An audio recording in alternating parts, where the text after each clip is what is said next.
Mbaaniriza mwebale kuba balabi balungi yenze kankaka wa TMO Online Television. Mwebale nnyo okutuwagira. Olwaleero nsazeewo mbaleetere ekintu kino kyavudde eri omu ku mmwe oba muyite fan abawagizi b'omukutu gwa TMO Online Television.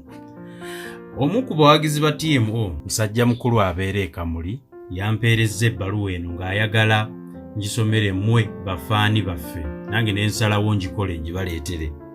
Ebbaluwa eno evudde ku mukulu ayitibwa Kyesitalo. Kyesitalo ono nga musajja gwe nabagambye ava e Kamuli eyo. He says he's a common man standing at clock tower waiting for the traffic to ease and cross the road into the city to fend for life. Sajja wa bulijjo Geoffrey Kyesitalo ayimiridde ku ssaawa ya Queen awo alinda obudde obuteeteemu traffic ate yeeyingirira ekibuga asobole okunoonyeza obulamu bwe.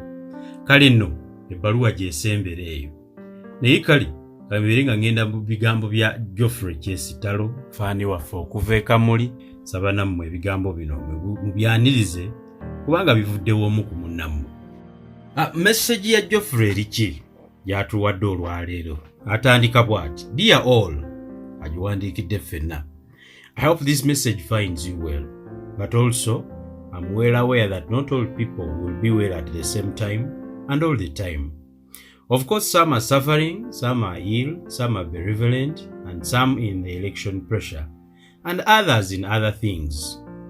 Many of us can see that politics is gathering momentum for 2021, and for that reason, I have a simple message to pass on.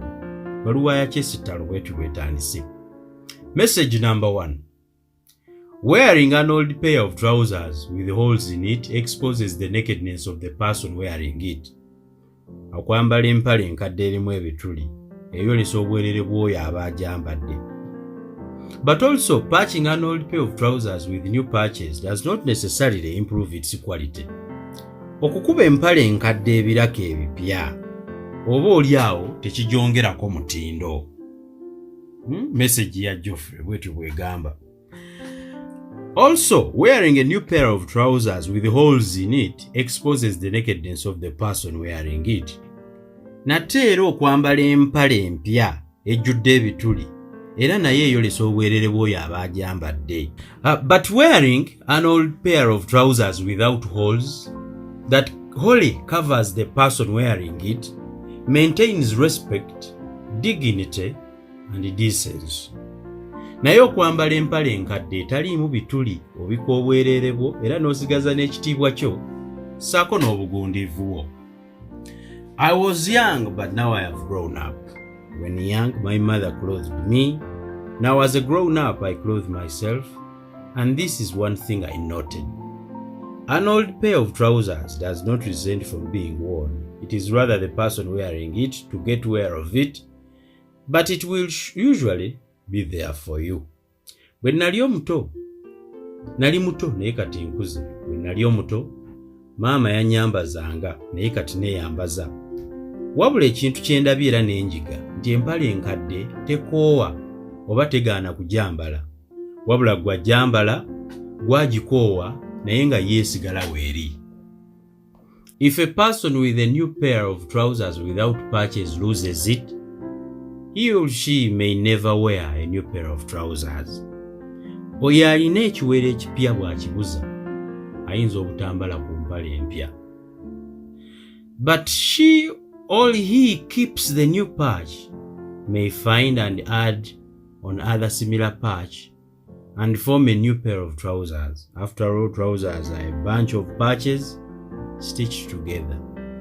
Naye bw'akuuma bulungi ekiwero ekyo ayinza okufuna ebiwero ebirala n'ayongerako n'afuna empale empya. Ndaba empale zonna biba bye bagattagatta ne batunga ne bakolamu empale. Fanatics in election are not funny, and fanatics in politics is fire. During the economic meltdown in Europe, Greece tried, it was probably not funny. Italy tried, it was probably not funny. Brazil tried, it is probably not funny there. Here in Africa, Tunisia tried it. It is probably not funny there. Libya tried it. It is probably not funny there.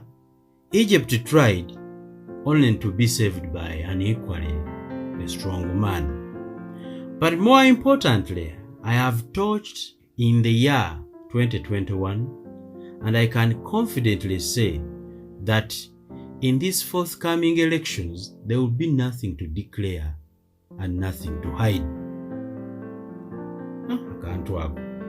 But more importantly, I have touched in the year 2021, and I can confidently say that in these forthcoming elections, there will be nothing to declare and nothing to hide.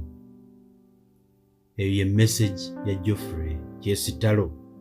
He says he's a common man standing at Clock Tower, waiting for the traffic to ease and cross the road into the city to fend for his life. Message eyo gitwale ngera bwogirabye, era ndowooza giyiseeyiseemu ky'onaapiikinga nange kyempiikinze, buli omu kyekikye. Mbasiibudde, ndikomawo n'ekitundu ekyokubiri.